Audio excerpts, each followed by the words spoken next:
Hello, my name is Jessica Balt, and I did my presentation on communication, and I did my presentation using Google Slides. For my first slide, I'm going to go ahead and summarize the scholarly article that I read. I read an article by Rue Perry, and it was written in 2008. This was an article written specifically about school leaders in communication. These school leaders were people such as principals, superintendents, and also assistant superintendents as well. They surveyed these school leaders in Wyoming about technology tools they used for communication. And they said they used email, school websites, cell phones, and handheld computers. And this was communication not only with teachers, but also with stakeholders such as school board members and community members as well. It found that they thought that email is the preferred method of communication. They found that they use that the most often. They like it the best out of all of these different tools. They also felt like they use cell phones quite a bit as well, just to get a hold of people when they are not currently at the school, including others getting a hold of them via their cell phone.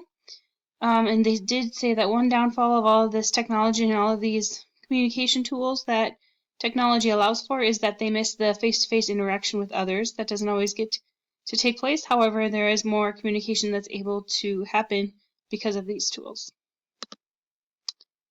The next slide is the benefits to communication. While reading some of the articles provided to us, I found that some of the benefits are that teachers can help students be aware about digital communication and what they are saying and how it affects others. And I read also that teachers are always available at all hours of the day to respond to students and parents, and this is one of the benefits of our new technological communication, and that this could be maybe a good and a bad thing, but also it's nice to be able to have these options when home at night, and instead of always checking email, sometimes they even just pop up on our phone now, and it's easy to just respond back quickly, especially if it's something that is an urgent message. Another great benefit to communication is the feedback that we are able to give students based on some of their assignments. I know Google has a great feedback program when it comes to documents that were sent in by students.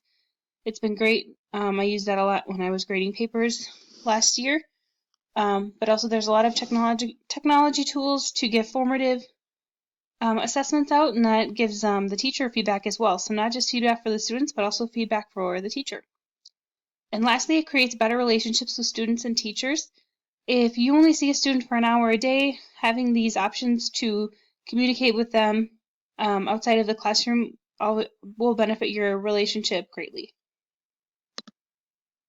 Some of the communication tools that I looked at were Remind, Google Hangouts, and Screencast-O-Matic. I've specifically used all of these before. I've used Remind in my classroom, and I find this is so convenient to use when communicating with parents and with students. I had parents who would send me a remind message when I was at school teaching, just saying, hey, so-and-so has to ride the bus home today, and it was so easy to just get that message out to the student, and I would often see it because I would have my phone on lunch break versus having my computer in front of me and looking at an email, so that was really helpful. I also found that students would have a question about the assignment and they would quick send me a remind message, and it would come straight to my cell phone instead of my email. And sitting on the couch at home watching a TV show at the end of the day, I can easily respond back on my phone, and it's super convenient and easy. And then when I had to remind parents and students of, money is due for something, or field trips coming up, or big project due tomorrow, test tomorrow, so easy to send out a remind. It doesn't give my phone number out, just sends the message out to all of the people who signed up for the app. For them to sign up for the app, they just simply send one code to one number one time, and so it's great. I love that. Some of the other tools we looked at were Google Hangouts. Google Hangouts are awesome because it's basically like a FaceTime through iPhone, but you can do it through your computer. I think this is great for students when they are collaborating on projects and they are at home working on them. I also think this could be beneficial for having speakers and people outside of the classroom or outside of the school building who necessarily couldn't come in, but you could have a Google Hangout with them. They could be anywhere in the world, and you could have them talk to your students about specific topics, and that's always a great experience to hear firsthand from somebody. Lastly, the communication tool that I think is really great is what I'm using right now is Screencast-O-Matic. This has been awesome for me, I found, when it comes to substitute teachers. At my old school, which I think it might be different in my new school, but my old school we had specific substitute teachers who would not sub for math because they felt very uncomfortable with the subject, and especially when it got into those middle school grades, they did not feel comfortable teaching math anymore and would therefore not take the sub job. And I found when I create these Screencast-O-Matic videos about my lesson, when I know I'm going to be gone ahead of time, they find it so easy for them to just play these videos up on the screen multiple times, and they can even watch it themselves and learn the topic themselves before presenting it to the students. But it's just basically me teaching, and all they have to do is press play and have the students watch the video. And it's super convenient for them, and I found it's a great communication tool for me with my students.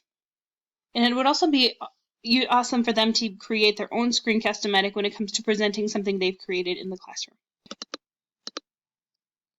And my last slide is about how to use communication with lessons in the classroom.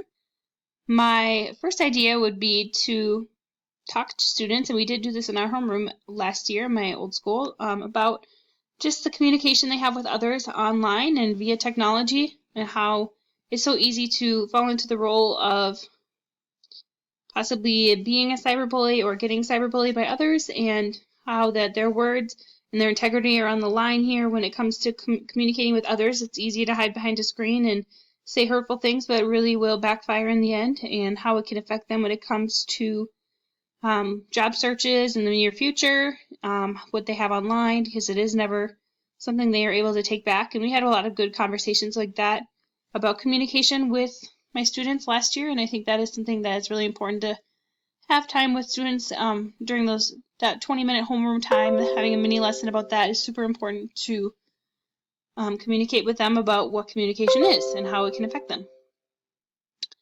The next thing I have on my list here for lessons is Google Hangouts with a guest speaker. I just briefly talked about that in the last slide as well, but I think it's really important for students to be able to have a guest speaker through Google Hangouts in order to talk to somebody who is an expert in the lesson you're giving, or somebody who is possibly in a career that you are talking about within your lesson.